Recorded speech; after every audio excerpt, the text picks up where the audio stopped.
जय हिंद। आज इस वीडियो में देखेंगे क्लास 9 का प्रश्नावली 1.1। उसको देखने से पहले कुछ जान लेते हैं। प्राकृतिक संख्या क्या होता है, पूर्ण संख्या क्या होता है और पूर्णांक संख्या क्या होता है। निसंख्या के बारे में जान लेते हैं। तो चलिए हम लोग देखेंगे पहले कि प्राकृतिक संख्या क्या है। इसको पहले इसलिए लिख दिए कि ज़्यादा टाइम न लगे। देखिए प्राकृतिक संख्या क्या है, जिसका डिफिनेशन है गिनती की संख्या को प्राकृतिक संख्या कहते हैं। उदाहरण में जैसे कि गिनती की संख्या कहाँ से स्टार्ट होता है, एक से होता है। 1 2 3 4 5 6 कहाँ तक जाएगा, डॉट डॉट अनंत तक। ये हो गया प्राकृतिक संख्या। अब देखिए प्राकृतिक संख्या हो गया। अब पूर्ण संख्या किसको कहते हैं, गिनती की संख्या के पहले शून्य लगाने से जो बनी संख्या उसे पूर्ण संख्या कहते हैं। यानी उदाहरण देखेंगे कि क्या होगा। देखिए डिफिनेशन क्या करें, गिनती की संख्या के पहले शून्य लगा देना है। तो गिनती की संख्या को क्या कहते हैं, प्राकृतिक संख्या कहते हैं। लिखेंगे प्राकृतिक संख्या 1 2 3 4 5 6 डॉट डॉट अनंत तक। उसके पहले शून्य लगा देना है। क्या लगाना है, शून्य लगा देते, तो शून्य लगा देते हैं। अब देखिए अब ये शून्य लगा दें तो क्या हो जाएगा, पूर्ण हो जाएगा। तो क्या हो गया, पूर्ण संख्या। अब देखिए पूर्णांक संख्या किसको कहते हैं, वैसी संख्या जिसमें ऋणात्मक, शून्य, धनात्मक शामिल हो उसे पूर्णांक संख्या कहते हैं। देखिए यहाँ जीरो से स्टार्ट हुआ क्या है, पूर्ण संख्या है। तो लिखेंगे हमें पहले पूर्ण संख्या जीरो। देखिए ऋणात्मक, शून्य, धनात्मक, तो जीरो लिख दिए। 1 2 3 4 डॉट डॉट अनंत तक, ये जीरो हो गया। फिर धनात्मक अंक हो गया। और उसके पहले क्या होगा, ऋणात्मक अंक। तो ऋणात्मक अंक ले लेते हैं। ऋणात्मक अंक हो जाएगा -1 और -2 -3 -4। इस तरह से इधर भी जाएगा डॉट डॉट। पूर्ण संख्या वैसी संख्या जिसमें ऋणात्मक हो गया, शून्य शून्य होगा और धनात्मक 1 2 3 ये सब धनात्मक अंक है, तीनों शामिल हो जाएगा तो क्या कहलाएगा, पूर्ण संख्या। अब देखते हैं सम संख्या।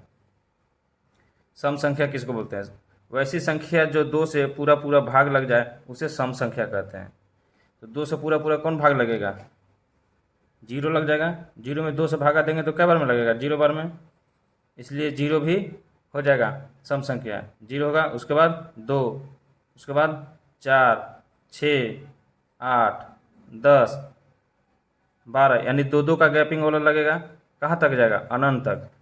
देखिए वैसी संख्या जो 2 से पूरा पूरा भाग लग जाए, तो 2 से इसको भागा देंगे तो एक बार में पूरा पूरा में लग गया कि नहीं। 2 से 4 में भागा देंगे तो 2 बार में लग जाएगा। 2 से 6 में भागा देंगे तो 3 बार में लग जाएगा। इस तरह से सब कटते जाएगा, 8 10 12 14, ये क्या कहलाएगा, सम संख्या। अब विषम संख्या देखते हैं। विषम संख्या वैसी संख्या जो 2 से पूरा पूरा भाग न लगे उसे विषम संख्या कहते हैं। देखिए 2 से कौन भाग नहीं लगेगा, 1 नहीं लगेगा, 3 नहीं लगेगा, 5 नहीं लगेगा, 7 नहीं लगेगा, 9 नहीं लगेगा, 11 13 15 17 डॉट डॉट अनंत तक। इसमें भी 2 का गैपिंग है। विषम संख्या किसको कहेंगे, जो 2 से पूरा पूरा भाग ना लगे। जैसे कि 2 से भाग लगाएंगे एक बार में, पूरा पूरा नहीं लगेगा। 2 से 3 में भाग देंगे, देखिए 2 से 3 में भागा दे रहे हैं, एक बार में क्या लगेगा, 2 लगेगा। 3 में से 2 गए 1। अब पॉइंट में कटेगा, यानी पॉइंट में कटा तो पूरा पूरा भाग नहीं ना लगा, तो क्या कहलाएगा, विषम संख्या। यानी जो पॉइंट में कटेगा उसको क्या कहेंगे, विषम संख्या। पॉइंट हो जाएगा तो 0 2 बटे 10। यानी ऐसे कहें जो 2 से भागा देंगे जिसमें उसका शेष बच जाए तो उसको क्या कहेंगे, विषम संख्या। 2 दूना 4, 5 में से 4 गया तो 1, क्या बचा शेष, 1। शेष बच गया ना, तो क्या कहलाएगा, विषम संख्या। अब देखते हैं भाज्य संख्या का डिफिनेशन देखेंगे। वैसी संख्या जिसका गुणनफल 3 हो उसे भाज्य संख्या कहते हैं।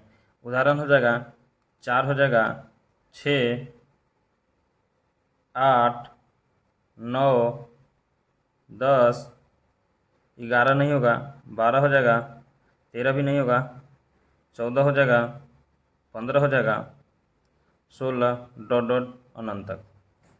अब देखिए कैसे इसका गुणनखंड 3 हो गया। 4 है, 4 को कैसे तोड़ेंगे, एक से भी 4 लग जाएगा, 2 से भी 4 लग जाएगा और 4 से भी 4 लग जाएगा। तो इसका गुणनखंड क्या हो गया, 3 हो गया। 6 को कैसे गुणनखंड निकालेंगे, 1 हो गया, 2 से भी लग जाएगा और 3 से भी लग जाएगा। 9 को भी देखते हैं, 1 से लग जाएगा, 3 से लग जाएगा और 9 से। तो कम से कम कितना गुणनखंड है, 3 गुणनखंड हो गया। तो कम से कम कितना होना चाहिए, 3 को गुणनखंड होना चाहिए। जैसे कि 8 है, 8 को 2 से लगाएंगे, 1 से भी लगाएंगे और 4 से भी लगाएंगे और 8 से भी लगाएंगे। इसमें कितना गुणनखंड हो जाएगा, 4 को हो गया। तो कम से कम कितना होना चाहिए, 3 को होना चाहिए। अब अभाज्य संख्या देखते हैं। अभाज्य संख्या है वैसी संख्या जिसका गुणनखंड 2 हो, या वैसी संख्या जो एक यानी एक और खुद यानी स्वयं से भाग लग जाए उसे अभाज्य संख्या कहते हैं। एग्जाम्पल में हो जाएगा 2 हो जाएगा, 3 हो जाएगा, 5 हो जाएगा, 7 हो जाएगा, 9 नहीं होगा ना, 11 हो जाएगा, 13 हो जाएगा, डॉट डॉट अनंत तक। अब देखिए वैसी संख्या जो एक और खुद से भाग लगे, तो 1 से भाग लग जाएगा और क्या से लगेगा, ये 2 से लग जाएगा। अब 3 है तो 3 से कितना से लगेगा, 1 से लगेगा और 2 3 से लगेगा। देखिए कैसे 1 से 3 में भागा देते हैं, 3 बार में लग गया। अब 3 से 3 में भागा देंगे, कितना बार में लगेगा, 1 बार में। इसके अलावा कोई है ऐसी संख्या जो 3 को पूरा पूरा भाग लग जाए, नहीं है ना। जैसे कि 11 है, 11 को भाग देंगे, 1 से देंगे, 1 बार में लग जाएगा, 11 बार में। और 11 से 11 को देंगे भागा तो कै बार में लगेगा, 1 बार में। यानी इसका गुणनखंड कितना हो गया, 11 हो गया और 1 हो गया। तो 11 कौन है, इसका स्वयं है और एक है। वैसी संख्या जो एक और खुद से भाग लग जाए, यानी जो संख्या दिया है उससे और 1 से भाग लग जाए तो क्या कहलाएगा, अभाज्य संख्या। अब देखते हैं परिमेय संख्या और अपरिमेय संख्या। देखिए परिमेय संख्या क्या है, वैसी संख्या जो p बटा q का रूप हो, जहाँ q बराबर 0 न हो। q बराबर 0 न हो, q की जगह क्या होना चाहिए, 0 नहीं होना चाहिए। q बराबर नहीं 0 हो, उसे परिमेय संख्या कहते हैं। उदाहरण देखते हैं। एग्जाम्पल क्या हो जाएगा, 2 हो जाएगा, 4 हो जाएगा, 2/3 हो जाएगा। देखिए 2/3 को p बटा q के रूप में रखे हैं, लिख सकते हैं ना, p बटा q। अब देखिए q बराबर 0 नहीं है, देखिए q बराबर क्या है, 3 है। अब इसको देखिए कुछ नहीं तो बटा में 1 है, ये q बराबर क्या हो जाएगा, 1 हो जाएगा। ये क्या हो जाएगा, परिमेय संख्या हो जाएगा। और जैसे कि देख लेते हैं 0.333333 डॉट डॉट अनंत तक, ये क्या है, परिमेय संख्या। क्यों, क्योंकि जब लगातार संख्या एक ही संख्या रिपीट होता है लगातार अनंत तक, तो इसको क्या लिखते हैं, रैकरिंग में लिख देते हैं। यानी 0.33 का रैकरिंग, इसको क्या लिखते हैं, रैकरिंग हटाने के लिए क्या लिखते हैं, बटा में 9 लिखते हैं। तो इसको क्या लिखेंगे, 3 तिहाई 9 यानी 1/3। देखिए 1/3 हो गया, ये क्या हो जाएगा, p हो जाएगा और q हो जाएगा। क्या हो गया, परिमेय संख्या। √4 भी क्या है, परिमेय संख्या। क्यों, क्योंकि इसका वर्गमूल 2 होता है। 22/7 है पाई का मान, अगर पाई का मान 22/7 दिया है तो क्या कहलाएगा, परिमेय संख्या। अब अपरिमेय संख्या देखते हैं। वैसी संख्या जो p बटा q के रूप का ना हो, जहाँ q बराबर नहीं 0 हो, उसे परिमेय संख्या कहते हैं। क्या कहते हैं, अपरिमेय संख्या। जैसे कि p बटा q के रूप के नहीं होना चाहिए। जैसे कि एग्जाम्पल में लेते हैं 0.3456 0.02367 5 4 4 3 3 2 डॉट डॉट अनंत तक। अब देखिए इसमें क्या हो रहा है, 0.3456700236 इसमें देखिए जैसे परिमेय संख्या में रिपीट हो रहा था एक ही अंक, क्या इसमें हो रहा है एक ही अंक, नहीं हो रहा है। लेकिन ये क्या जा रहा है, अनंत तक जा रहा है। तो वैसी संख्या जो रिपीट ना हो लेकिन अनंत तक जाए तो इसको क्या कहते हैं? अपरिमेय संख्या। या जो संख्या रूट में रहेगा उसको भी क्या कहेंगे? अपरिमेय संख्या। जैसे कि √2 हो गया, ये क्या हो जाएगा? अपरिमेय संख्या, क्योंकि उसका वर्गमूल नहीं निकलेगा। √16 ले लेते हैं, √16 का वर्गमूल क्या हो जाएगा? 4 हो जाएगा। ये क्या है? अपरिमेय नहीं है, क्या है? परिमेय है। √7 हो जाएगा, ये क्या है? अपरिमेय है। जैसे कि 3 प्लस √2 क्या है? अपरिमेय संख्या है। 3 प्लस √2, ये पूरा अंक कितना है? 3 प्लस √2, तो √2 का वर्गमूल नहीं निकलेगा। ये तो है परिमेय संख्या, क्या है? ये परिमेय संख्या, लेकिन ये क्या है? अपरिमेय संख्या। ये दोनों साथे में है, ठीक है। तो एक अपरिमेय संख्या और एक परिमेय संख्या रहेगा तो क्या कहलाएगा? अपरिमेय संख्या कहलाएगा। पाई क्या है? पाई है एक अपरिमेय संख्या। अगर पाई दिया रहेगा तो इसको क्या लिखेंगे? अपरिमेय संख्या। जैसे कि 0. एक एग्जाम्पल और देख लेते हैं, 0.3001001002 डॉट डॉट अनंत तक। इस तरह से रहेगा तो इसमें रिपीट तो नहीं हो रहा है ना। देखिए यहाँ 0 1 था, यहाँ क्या हो गया? 0 0 1, यहाँ क्या हो गया? 0 0 2। कहाँ जा रहा है? अनंत तक। और आगे क्या अंक आएगा नहीं पता चल रहा है। लेकिन वही अगर देखेंगे कि परिमेय संख्या में यहाँ 3 3 है तो आगे क्या आएगा? 3 3 आएगा, यहाँ पता चल रहा है। इसलिए इसमें पता नहीं चल रहा तो क्या कहलाएगा? अपरिमेय संख्या। क्या कहलाएगा? अपरिमेय संख्या।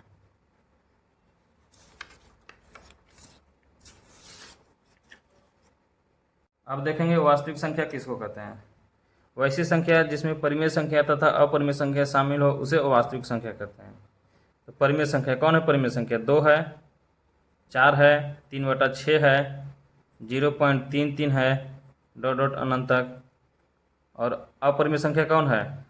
√2 है, √3 है, √7 है, √5 है, 0.01, 001, 002, ये सब क्या है? अपरिमेय संख्या है। और पाई भी एक अपरिमेय संख्या है। तो परिमेय संख्या और अपरिमेय संख्या दोनों को एक साथ लिख देंगे तो क्या हो जाएगा? वास्तविक संख्या। अब देखिए सहअभाज्य संख्या किसको कहते हैं? सहअभाज्य संख्या किसको कहते हैं? वैसी संख्या जिसमें दो संख्याओं का महत्तम यानी HCF 1 हो उसे सहअभाज्य संख्या कहते हैं। जैसे कि एक एग्जाम्पल ले लेते हैं, 2 और 3। इसका HCF निकालने गए तो क्या हो जाएगा? HCF निकालेंगे तो क्या होगा इसका? देखिए HCF निकालते हैं, 2 से 3 एक बार में, 2 1 2 हो गया। क्या बार में लग गया? 2 बार में। इसका HCF क्या हो गया? 1 हो गया। तो जिसका HCF 1 आ जाएगा उसको क्या कहेंगे? सहअभाज्य संख्या। जैसे कि 7 हो गया और 5 हो गया। इसका HCF क्या हो जाएगा? 1 हो जाएगा।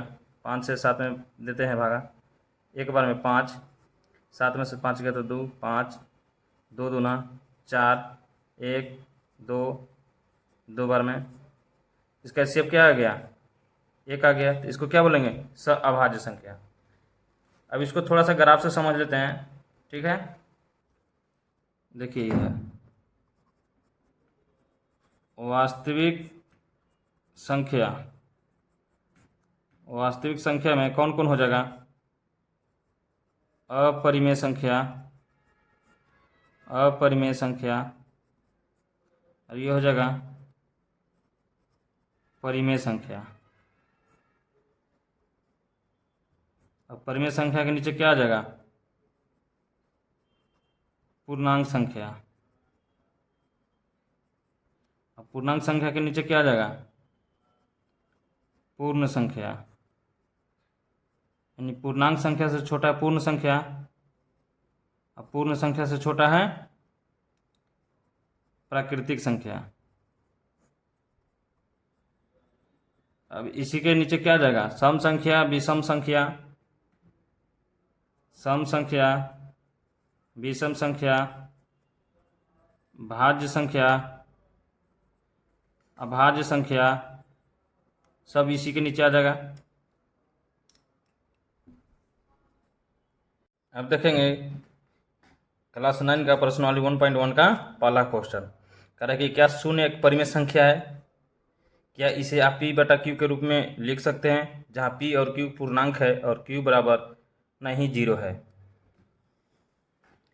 तो परिमेय संख्या में बताया है ना, जीरो क्या है, परिमेय संख्या है। अब लिखना है इसको, जीरो हो गया, जीरो का बटा में कुछ नहीं तो क्या लिखेंगे 1, और पी बटा क्यू हो गया। पी का मान क्या हो गया, जीरो, और क्यू का मान 1। लेकिन मना क्या है ना, कौन मना किया है, क्यू बराबर जीरो नहीं होना चाहिए। तो यहाँ क्यू बराबर क्या है, क्यू बराबर 1 है। लिख दिए ना, यही हो गया आंसर पहला का। अब देखिए दूसरा है, 3 और 4 के बीच 5 परिमेय संख्या ज्ञात कीजिए। देखिए एक संख्या रेखा लेते हैं, यहाँ हो गया 3 4, 1 2 3 4 5 6 7 8 9। देखिए ऐसे तो दो संख्याओं के बीच कितने परिमेय संख्या होते हैं, अनंत परिमेय संख्या होते हैं। जैसे कि 2 और 3 के बीच कितने परिमेय संख्या है, अनंत परिमेय संख्या। वैसे ही 3 और 4 के बीच अनंत परिमेय संख्या है। देखिए 3 के बाद क्या हो जाएगा, 3.1, 3.2, 3.3, 3.4, 3.5, 3.6, 3.7, 3.8 और 3.9। अब देखिए यहाँ तो 9 को मिल गया परिमेय संख्या, लेकिन ये देखिए 3.1 और 3.2 के बीच भी कितना हो जाएगा, 9 को परिमेय संख्या। 1 2 3 4 5 6 7 8 9, 3.12, 3.13, 3.14, 3.15, 3.16, 3.17, 3.18, 3.19। इस तरह से लिखते जाएंगे तो देखिए ये दोनों के बीच भी कितना हो जाएगा, 9 को परिमेय संख्या। इस तरह से लिखते जाएंगे, कॉपी भर जाएगा, लेकिन परिमेय संख्या खत्म नहीं होगा। लेकिन हमको पूछा कि 3 और 4 के बीच केवल 5 ही परिमेय संख्या बताना है, तो इसमें से लिख देंगे कोई 5। 1 हो गया, 2 हो गया, 3 हो गया, 4 हो गया, 5 हो जाएगा। यानी 3.1, 3.2, 3.3, 3.4, 3.5, 5 परिमेय संख्या लिख दिए, यही लिखना था।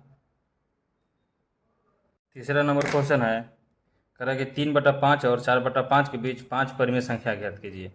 देखिए 5 से 3 में भागा दे देंगे, 0.0, 5 छक्का 30। पहला क्या मिल गया, 0.6 मिल गया। अब देखते हैं 5 से 4/5 में, 5 से 4 में भाग देंगे, ये क्या मिल जाएगा, 0.0। 5 से 8 बार में 40, यानी इधर क्या मिल गया, 0.8। और दोनों संख्याओं के बीच कितने परिमेय संख्या, अनंत है, लेकिन हमको कितना निकालना है, मात्र 5 ही निकालना है। 1 2 3 4 5 लिखते हैं। 0.61, 0.62, 0.63, 0.64 और 0.65, क्या हो जाएगा, 5 को परिमेय संख्या। अब चौथा नंबर क्वेश्चन देखते हैं। चौथा नंबर क्वेश्चन कह रहा है कि नीचे दिए गए कथन सत्य है या असत्य है, कारण के साथ अपने उत्तर दीजिए। कह रहा है कि प्रत्येक प्राकृतिक संख्या एक पूर्ण संख्या होता है। देखिए प्राकृतिक संख्या और पूर्ण संख्या। पूर्ण संख्या किसको कहते हैं, जो शून्य से स्टार्ट हो जाएगा, 0 1 2 3 डॉट डॉट अनंत तक। प्राकृतिक संख्या किसको कहते हैं, जो गिनती से स्टार्ट हो, 1 2 3 डॉट डॉट अनंत तक। प्रत्येक प्राकृतिक संख्या एक पूर्ण संख्या है। तो देखिए प्रत्येक प्राकृतिक संख्या यानी प्राकृतिक संख्या पूर्ण संख्या से छोटा है, तो प्राकृतिक संख्या क्या हो जाएगा, पूर्ण संख्या हो जाएगा। यानी सभी प्राकृतिक संख्या क्या होगा, पूर्ण संख्या हो जाएगा। लिख देंगे कारण, क्योंकि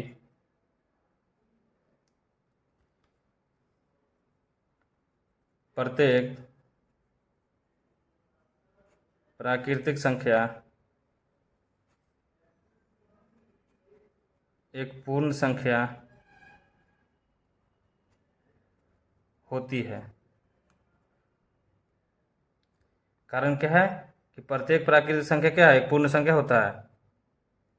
देखिए प्राकृतिक संख्या है, पूर्ण संख्या से है कि नहीं छोटा। ये 1 से स्टार्ट हुआ, ये 0 से स्टार्ट हुआ है। तो देखिए प्राकृतिक संख्या कौन है, 1 2 3, और पूर्ण संख्या 0 से, यानी प्राकृतिक संख्या से बड़ा है ना पूर्ण संख्या। अब देखते हैं प्रत्येक पूर्णांक एक पूर्ण संख्या होती है। देखिए पूर्णांक पूर्णांक संख्या और पूर्ण संख्या। पूर्ण संख्या किसको कहते हैं? गिनती के पहले जीरो लगा देने से बनता है संख्या, उसको पूर्ण संख्या कहते हैं, डॉट डॉट अनफाइनाइट तक। पूर्णांक संख्या किसको कहते हैं? ऋणात्मक, धनात्मक, 0, 1, 2, 3, डॉट डॉट अनंत तक, इसको पूर्णांक संख्या कहते हैं। कारण कि प्रत्येक पूर्णांक एक पूर्ण संख्या होता है, नहीं होगा ना। देखिए, क्योंकि पूर्णांक क्या है? पूर्णांक पूर्ण संख्या से बड़ा है, तो नहीं होगा। लिखेंगे नहीं, असत्य है। क्या है? असत्य है। ये क्या हो जाएगा? सत्य हो जाएगा।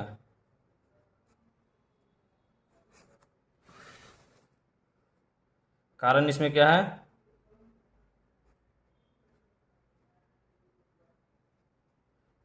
क्योंकि प्रत्येक पूर्णांक संख्या एक पूर्ण संख्या